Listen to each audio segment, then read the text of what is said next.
there, and the technologies and the plans and the tools to get there. So Jung called, so if he would call objectivity directed thinking, now he calls the subjective mode of thinking associative thinking. And this is just a complete paradigm shift for me. Discovering this in the last few years, it's just absolutely a complete 180-degree flip on how you see the world. Because in dreams are associations of meaning, and they're associations of meaning, and they just don't care about what's objective. They just pull in dimensions of reality and just like they constellate around cores of meaning.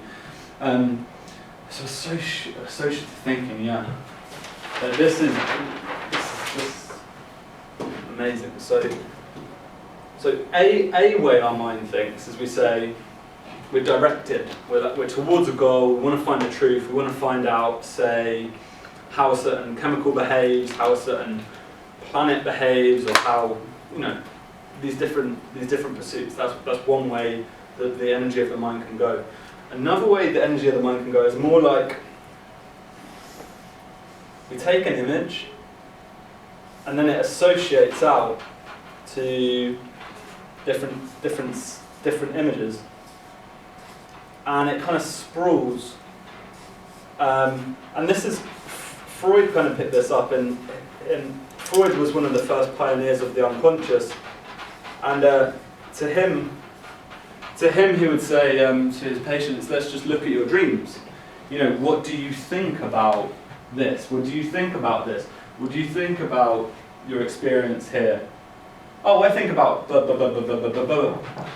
Okay, what do you think about that? Blah, blah, blah, blah. And so there was this organic unfolding of associations. Jung called them complexes. These kind of complexes around, say, the complex around the father, the complex around the mother, the complex around loads of different things in the world. These kind of like charges of meaning associated with the image. And so now we're getting closer. This is more now the structure of the imagination. So we've covered the rational mind, and we've covered a bit around some of the limitations of the rational mind.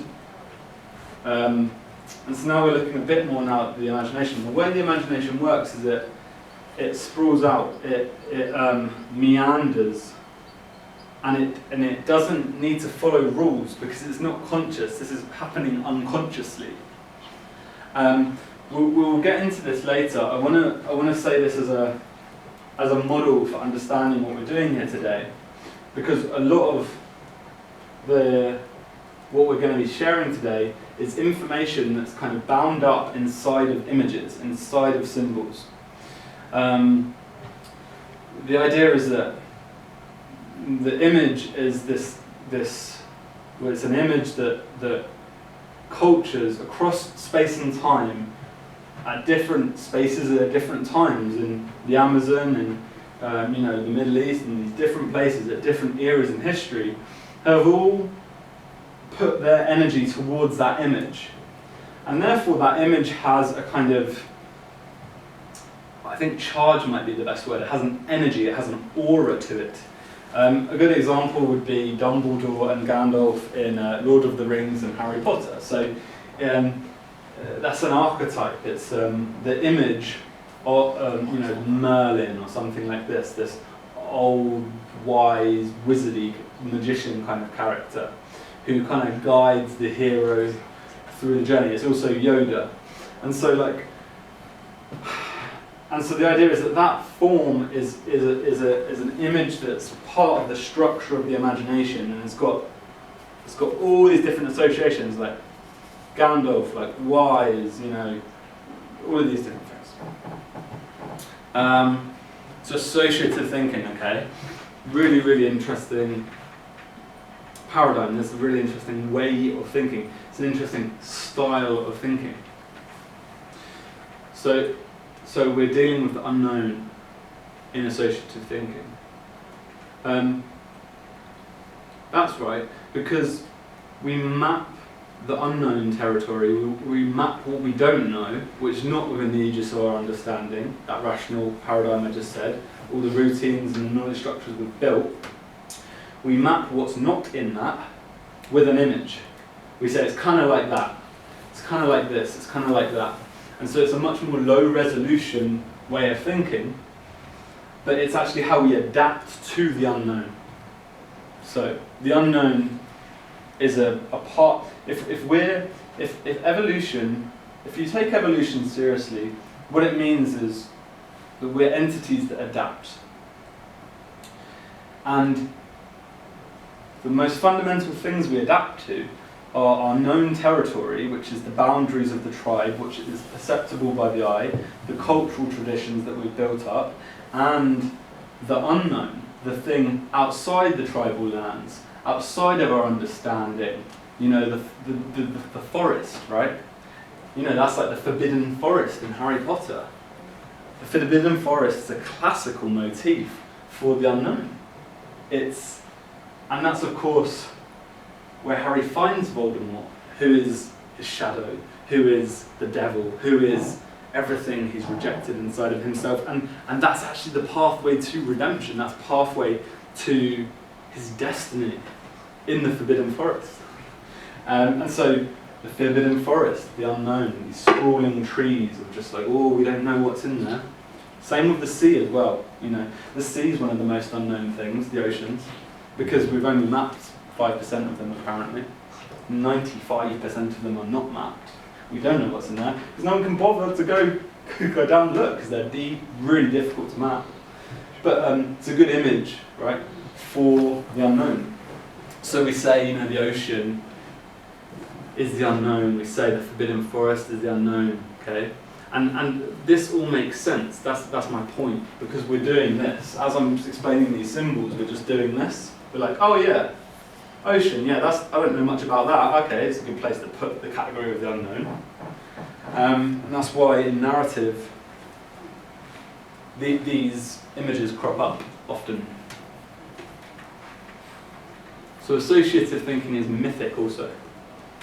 So I want to emphasize narrative, story, myth, you know, this kind of way of thinking. We're now getting into the drama of our day-to-day lives. Like, how do we get places? How do we move from the known to the unknown? How do we learn? How do we adapt to when things... Yeah, so here's one. So this is really practical because things happen all the time that are, here's the word, unpredictable. Unpredictable things happen all the time in our lives.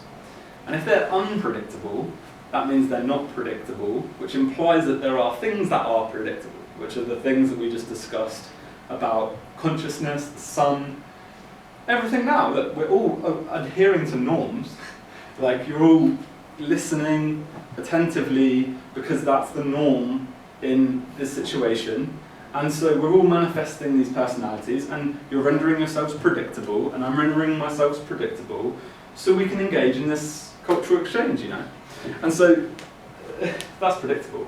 And then, you know, something like unpredictable happens, we're like, whoa! We actually have an orienting reflex that goes straight to that information, because that information matters. Because if that because what's in that information could disrupt everything we're thinking of right now.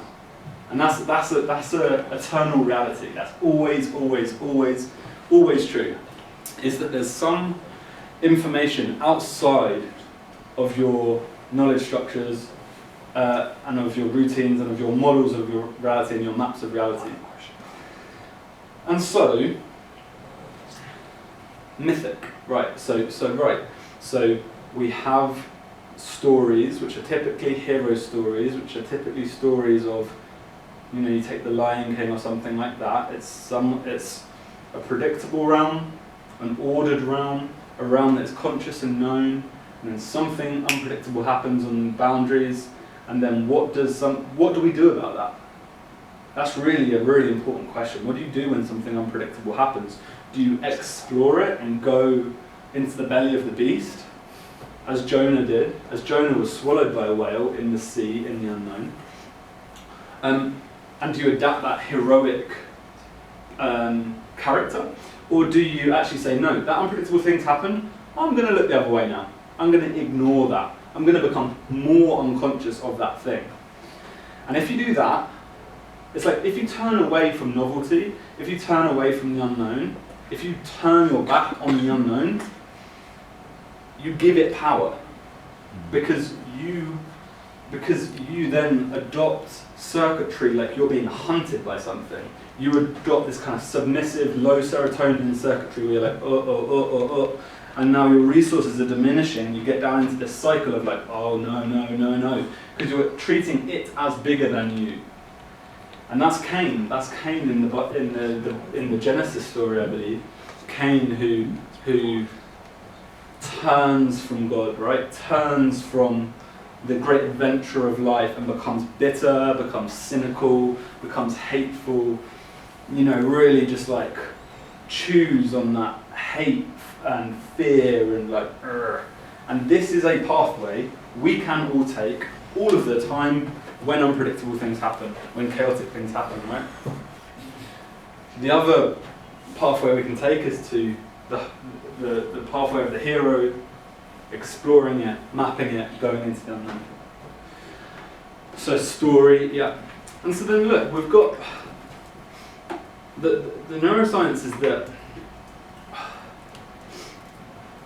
according to neuroscience, and when they're looking at the brains and fMRI and stuff like this, you've got the right hemisphere, and they seem to be asymmetrical. They seem to be this, as I was saying in the other one, where it's like subjectivity is primary. The right brain seems to be primary. I'm reading a book at the moment called The Master and His Emissary by can't remember. And